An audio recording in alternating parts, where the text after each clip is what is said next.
If you're thinking about buying a home in 2026, you are not alone. A lot of people are saying things like, I'll wait until next year, or I'll buy when things calm down and make more sense. Here's the thing, buying in 2026 can be an amazing move for your life and your long-term wealth, but only if you're prepared. In this video, I'm going to walk you through a step-by-step game plan to get ready to buy a home in 2026.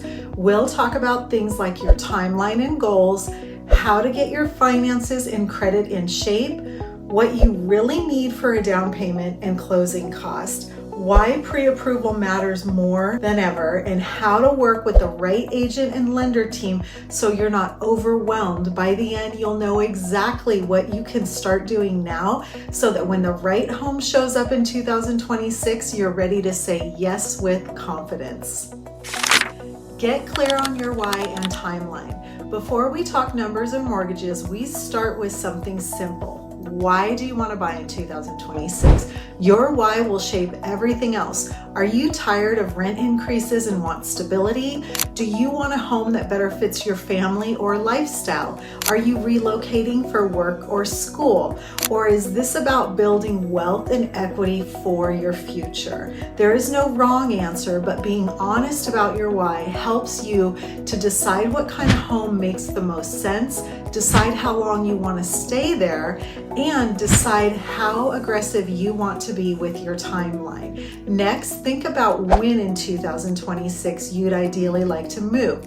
Early in the year, summer when the kids are out of school, or sometime next year, but you're not really sure when. From there, we can reverse engineer a plan. For most buyers, a smooth 2026 purchase looks like this. 6 to 12 months before, focus on credit, savings, and learning the market. 3 to 6 months before, talk with a lender, get pre-approved, and narrow down neighborhoods. 1 to 3 months before, actively start touring homes, writing offers, and refining your strategy. You don't need every detail figured out yet. You just need a direction and a rough time frame. Know your numbers, budget, payment, and comfort zone. Most buyers start by asking, how much house can I afford? A better question is, what monthly payment feels comfortable for my life? Here's why that matters. Lenders may approve you for a certain amount based on your income and debts, but that doesn't automatically mean that that number feels good to you. So start with your monthly budget. Look at your current housing payment, rent, or mortgage. Ask yourself, if I stay at this payment, how would that feel? If I went up by a few $100s a month, would that be okay? What would I trade off for that? Think about your lifestyle, travel, kids' activities, savings goals, future plans. Your comfort payment becomes the anchor. When you eventually talk to a lender, they'll help you translate that into a price range based on things like current interest rates, taxes and insurance in your area, HOA dues if applicable, your down payment and debt situation. The goal isn't just to buy a home, the goal is to buy a home and still sleep at night. Credit and debt, cleaning up before 2026. If 2026 is your target, your credit and debt are two of the biggest levers you can work on now. Even small improvements to your credit score can help to lower your interest rate, improve your loan options, and potentially save you tens of thousands of dollars over time. Here are a few simple things you can start doing. Know your score. Check your credit through a trusted source so you know your starting point. Pay on time every time. Payment history is one of the biggest factors in your score. Set reminders or auto pay if you need to. Tackle high interest revolving debt. Try to bring down credit card balances, especially if you're carrying more than 30% of your credit limits. Avoid opening a bunch of new accounts. Don't go finance a car, furniture, or new credit cards right before you're trying to buy a home. You don't need a perfect score to buy, but the better your credit looks by 2026, the more flexibility you'll have. If you're not sure where to start, this is a great conversation to have with a lender early, even 9 to 12 months before you plan to buy. They can give you specific, customized tips that move the needle faster.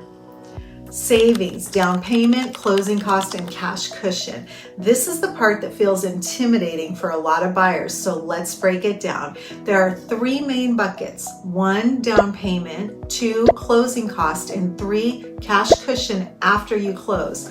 The first one, down payment. Many people still think you need 20% down. In reality, there are plenty of loan options with 3 to 5% down for many buyers. Special programs with low or even zero down for qualified buyers, depending on location and eligibility. More down payment can mean a lower monthly payment and possibly better terms, but waiting years to save 20% in a rising market may not actually serve you. 2, closing costs. In addition to the down payment, you'll need money for closing costs. These typically cover things like lender fees, title and escrow, prepaid taxes and insurance, other transaction-related fees. Roughly, this can be 2 to 4% of the purchase price, but it varies a lot by location and loan type. A lender can give you a much more specific estimate. Sometimes sellers can contribute towards the closing costs depending on the market and how the offer is structured, but it's wise to plan as though you'll need to cover them. Number 3, cash cushion. Finally, you want some money left over after closing, moving expenses, basic furniture or appliances, an emergency fund for unexpected repairs. Your job between now and 2026 is not to be perfect. It's to simply start moving in the right direction. Set up an automatic transfer to a future home savings account. Funnel bonuses, tax refunds, or side income into that bucket. Track your progress so you can actually see the momentum building.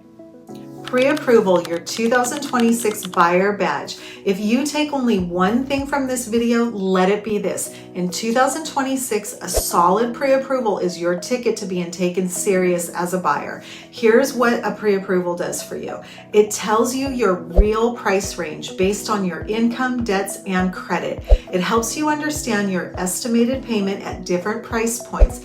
It shows sellers you're qualified, which can be the difference between your offer being accepted or ignored. A few tips: look for a reputable local or highly responsive lender.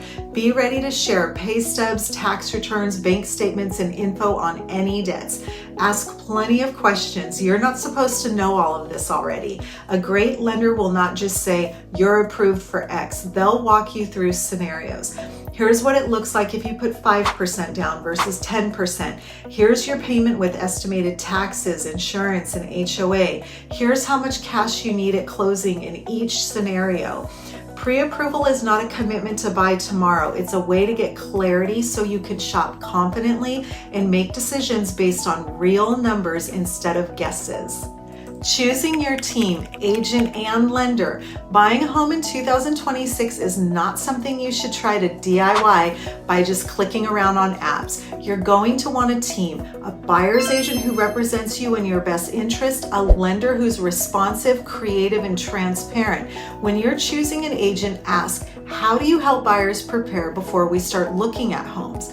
What's your strategy if we're competing with multiple offers? Can you walk me through what the entire process looks like from start to keys? You want someone who will educate you, tells you the truth, even when it's not what you had hoped to hear, and has a clear process, not just "we'll figure it out."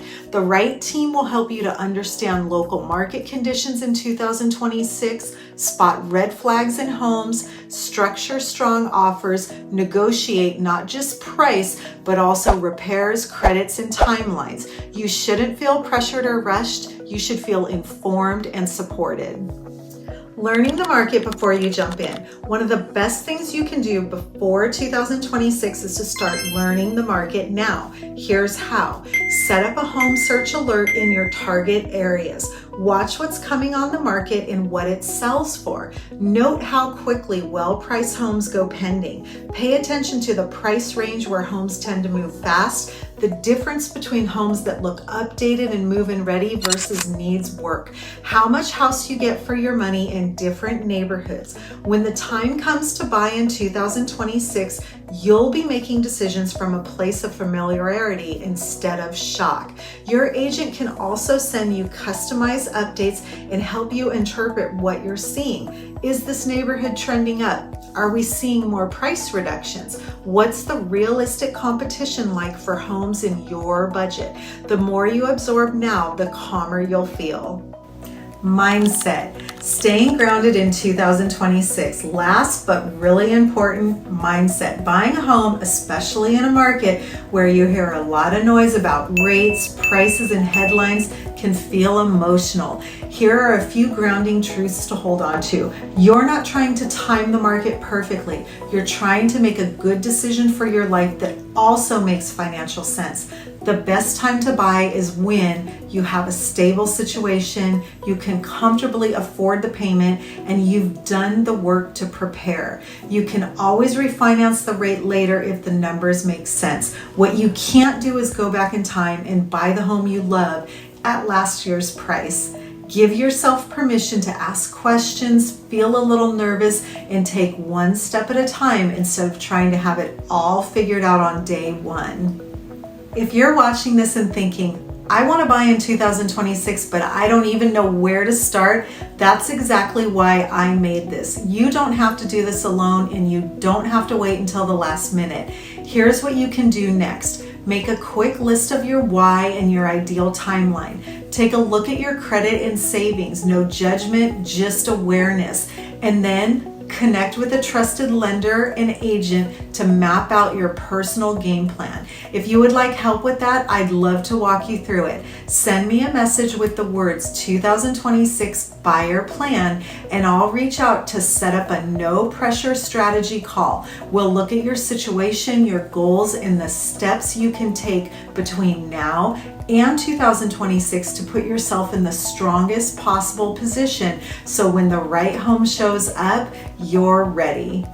Thanks for watching, and remember, you don't have to wait until 2026 to start preparing. Your future home search starts with the decisions you make today.